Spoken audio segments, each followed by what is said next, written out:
What up, y'all? It's me, Sister Girl Tuesday, back at it again with another video.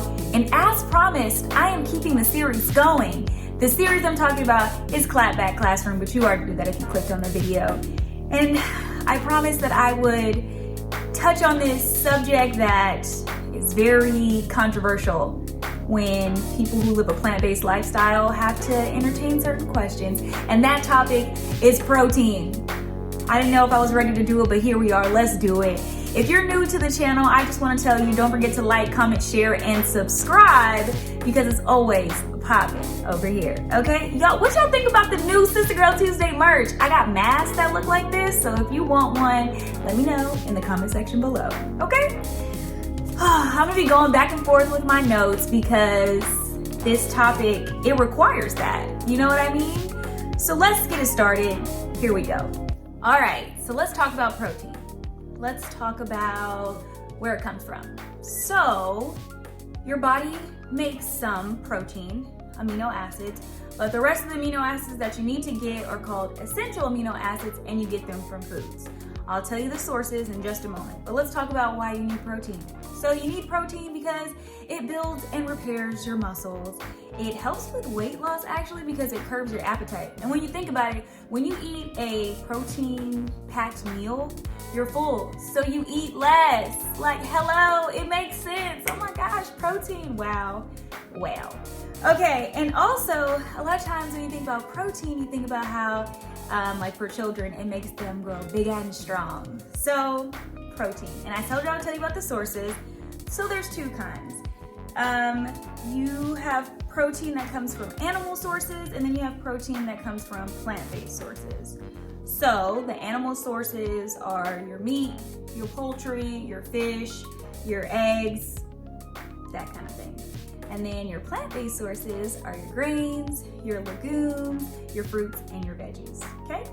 So you know, like I did in the last Clapback Classroom, I love to quote my friends at the National Institutes of Health Office of Dietary Supplements, and they say this: eating a diet containing different types of plant-based foods is one way to get all your essential amino acids. So let's just talk about that first point right there. Oftentimes when you're minding your business, eating your plant-based meals, somebody will tell you you're not getting enough protein because you don't have any animal-based or animal-sourced protein in your meal. Will you just remind them what our friend said? That plant-based foods, eating different types of them, can give you all your essential amino acids, okay? And like I told you, some of those sources again are your legumes, your grains, and your fruits and veggies. You'll actually be surprised to know when I was doing my research on this that pretty much like all fruits and vegetables have protein. I'm not saying it's a whole lot. I'm not saying that, you know, plant a banana tree and then you'll be good for the rest of your life. No, but there's a little bit of protein in a like medium-sized banana. It's like 1.6 grams. Somebody fact check me, but I'm pretty sure that's right. All right, so when it comes to already packaged plant-based proteins that are not just like fruits and vegetables or grains or beans, some of the things that we hear in the community are things like Seitan, not to be confused with Satan, tempeh, and TVP. So for those of you who don't know, Seitan is what's called like wheat meat because it's mostly gluten. And what you may not know about gluten is that gluten is not a carb. Gluten is the protein that's found in wheat that is a carb. So it's protein and carb mixed together when it's in breads, but by itself it's protein. So that's wheat meat. And let me tell you about that. So 3 ounces of Seitan, which is less than a half a cup, is 22 grams of protein. You feel me? 22 grams of protein. Tempeh. So tempeh is fermented soybeans, and you may see this as one of those, like I said, prepackaged meats. And 3 ounces, again, that's less than a half a cup, is about 16 grams of protein. Moving on to TVP.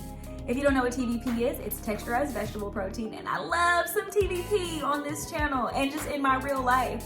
I have several recipes that use it. maybe I should link them. I'll do that. I'll link those recipes for you, okay? And so that's defatted soy flour that's been cooked and pressured and dried. And so a quarter cup, so even less. A quarter cup is about 13 grams of protein. And so let's talk about how much protein you actually need. So we know that our body makes some. We know that we need to get some from food. We know why it's important because it helps to repair muscles. It helps us to grow big and strong. And, you know, it helps us to, what was I trying to say?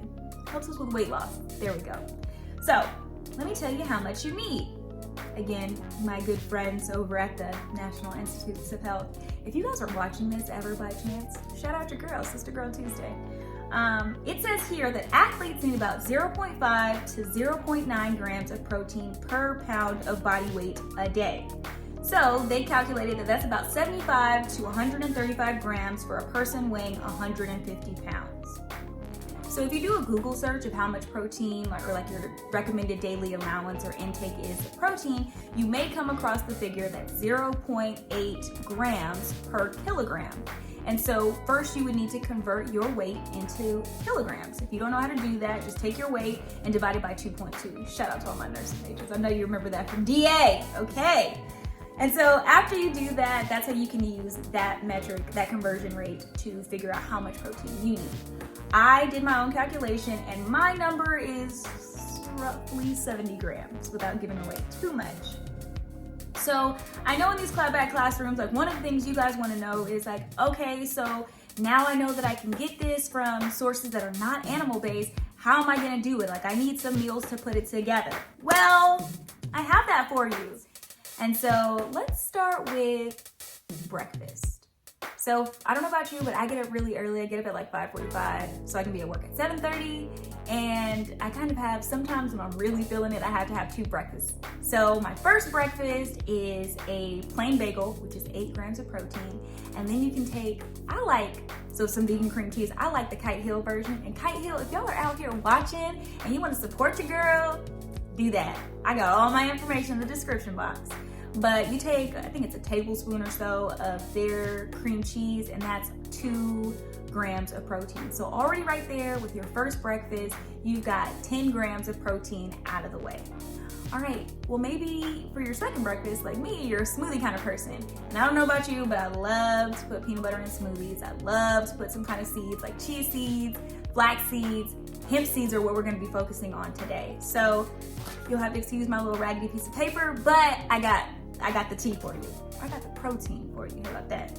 So I'm gonna take 2 tablespoons of peanut butter, which is about 8 grams of protein. I'm gonna take 3 tablespoons of some hemp seed hearts, which is 10 grams of protein, plus 1 cup of soy milk, which is 6 grams of protein, 1 tablespoon of cacao powder, which is 1 gram of protein, and 1 cup of chopped bananas, which is 1.6 grams of protein. So I'm going for like a peanut butter chocolate smoothie. In total, that's 26.6 grams of protein. So right now we're at 36.6 with our first breakfast combined.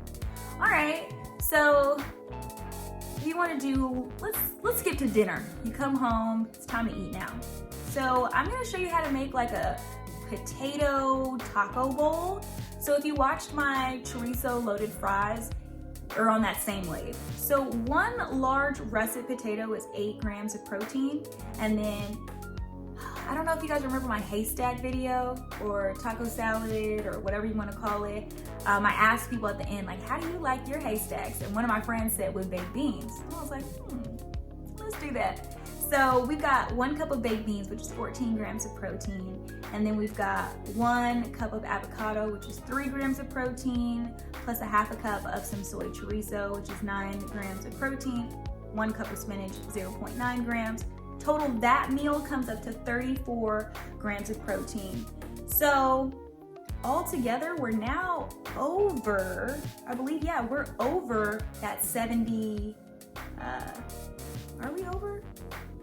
No, we're right on track. We're at 70.6 grams of protein. All right, so what if you're like, all right, that's good, but that's a lot of work. Let's just get it all in one meal then, okay? How about this. Go on a journey with me here. So we're gonna prep up some quinoa. So 1 cup of quinoa, and then 1 cup of chickpeas or garbanzo beans, whatever you like to call them. A little bit of some nutritional yeast flake seasoning, and for some color, some 1 cup of broccoli. So 1 cup of broccoli is 2.6 grams of protein. The quinoa is 8 grams of protein. The chickpeas are 39 grams of protein. And the nutritional yeast flake seasoning is 10 grams. So right there, you've got lunch and dinner, and total, you've got a total of, what did I bring my calculation up to here? Actually, oh, I didn't tell you about the meat part of that meal, which is the seitan. And if you do 3 ounces of the seitan, which is less than a half a cup, it brings you all together to 81.6 grams of protein. And this is, of course, before you add in all your extras and your seasonings. So right there, you've got lunch and you've got dinner that gives you your total daily allowance of protein if your number is around 70 or so, like mine is. And so, protein, baby. Protein. I just want to encourage my viewers out there who go to lunch, you go to a, church potluck, or you go to a work thing and you're just minding your business, eating your food, and somebody comes up to you asking you, or accusing you rather, of not having enough protein. You have ammunition now. You could tell them that there's pretty much protein in everything, fruits and vegetable wise, and you're getting yours. And you can just tell them about these amazing meals that I just shared with you. Or if you have some of your own protein-packed meals that you think everyone should know about, be sure to share it with us in the comment section below, because I would love to hear it. Anyway, that's a wrap on another Clapback Classroom, talking about the infamous subject that is protein. Let me know what you think about this video in the comment section below. But before you go, you already know, don't forget to like, comment, share, and subscribe, and I'll see y'all next time.